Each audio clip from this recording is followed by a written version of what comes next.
शहजादी सोनीता ने अपने ख्वाबों की ताबीर पाने के लिए उस गरीब शायर को अपने महल में उन्हें की दावत दी। हालात से तंग गरीब शायर ने शहजादी की दावत को कबूल किया और उसे मिलने चला आया। शहजादी सोनीता ने मुलाकात के दौरान शायर से कहा कि अगर वो अपनी शायरी मुझे बेच दे तो वो उसे कथीर रकम अदा करेगी या अपनी रियासत में किसी अहम अहदे पर तैनात करवा देगी। शायर तो पहले ही हालात से तंग था, उसने फौरन हामी भर ली और नया कलाम लिखने के वादे के साथ चला गया। अगले ही दिन वो दोबारा शहजादी सोनीता से मिलने महल पहुंच चुका था, क्योंकि शायर इंतहा का ज़हीन था। वो रात को ही कलाम लिख चुका था। शायर तो शहजादी की ख्वाहिशों को पहचान चुका था और अपने ख्वाबों की शायरी को शहजादी के स्पर्द कर दिया। शहजादी ने कलाम लिया और खूब अच्छी तरह याद करने लगी।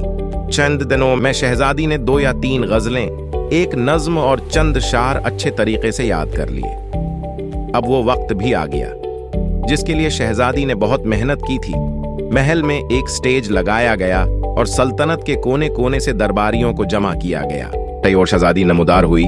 स्टेज पर पहुंची दरबारियों ने गर्मजोशी से इस्तकबाल किया। शहजादी ने अभी शार का पहला मुसरा भी मुकम्मल नहीं किया था कि दरबारी वाह वाह वाह की सदाएं बुलंद करने लगे। अब शहजादी सोनीता की शोहरत सल्तनत से बाहर भी होने लगी। कहानी अभी जारी है। बहुत जल्द तीसरी और आखिरी किस्त आएगी, जिसको देखकर अब जान सकेंगे कि गरीब शायर के साथ क्या हुआ।